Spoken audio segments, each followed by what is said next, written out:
প্রিয় দর্শক, আপনারা দেখতে পাচ্ছেন বাংলাদেশের জাতীয় খেলা হাডুডু খেলা চলতেছে।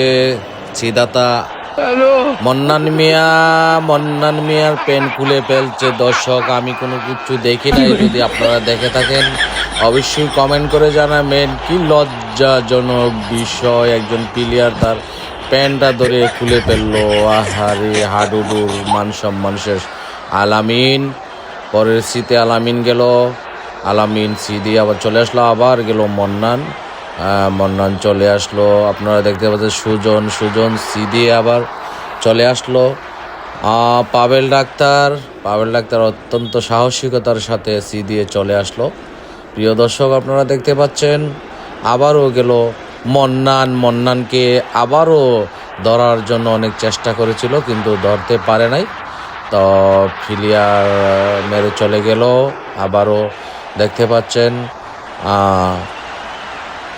আহারি ধরতে পারলো না, অনেক কষ্টের বিনিময়ে চলে আসলো, ব্যর্থ হয়ে গেল। আবারও মন্নানকে এত অপমান করা আসলে ঠিক হয়নি। তারপরও বারবার মন্নান যাচ্ছে সি দেওয়ার জন্য। আপনারা দেখতে পাচ্ছেন মন্নানকে ধরে ফেলছিল, কিন্তু প্রিয় দর্শক, আপনারা দেখতে পাচ্ছেন আপন গেল সি দেওয়ার জন্য। সি আস্তে আস্তে আটি পা করে যাচ্ছে। আপনকে ধরতে পারলো না। আপন পিসকে ছুটে তার গন্তব্যস্থানে থলির মধ্যে উলট পলট খেয়ে চলে আসলো, অনেক সুন্দরভাবে চলে আসলো। কিন্তু আলামিন যা করলো এটা ঠিক করে নাই। এত দূর থেকে এত মোটা শরীর নিয়ে এভাবে ঝাঁপিয়ে পড়াটা আপনের উপর ঠিক হয় নাই। আবারও শুরু হয়ে গেল খেলা। মন্নান দেখতে পাচ্ছেন, মন্নান আবারও সির জন্য গিয়েছিল, কিন্তু সে বলতেছে যে প্লেয়ারকে মেরেছে, কিন্তু ছুঁতে পারে নাই, কিন্তু অত্যন্ত একটা মিথ্যা কথা বলেছিল। আপনারা দেখতে পাচ্ছেন বাংলাদেশের জাতীয় খেলা হাডুডু চলতেছে, কোনো দল বিদল নাই।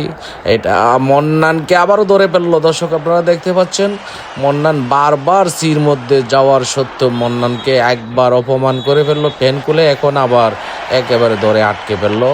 দেখতে পাচ্ছেন অত্যন্ত দারুণ খেলা। এমন খেলা মনে হয় আর কখনো আপনারা দেখেন নাই। এত সুন্দর হাডুডু খেলা চলতেছে। এটাকে আমি গড়জামায়া খেলা বলে গণ্য করেছিলাম। আসলে এটা গড়জামায়ের মতন তো এই খেলা আসলে এই বাংলাদেশের যে জাতীয় খেলা হাডুডু, সেটা আসলে বিলুপ্তির পথে। এজন্য ধাক্কা মেরেছিল সুজনকে, কিন্তু সুজন তোয়াক্কা না করে সে সাইড লাইনের বাহিরে না গিয়ে সে সোজা বরাবর তার স্থলের কাছে সীমানা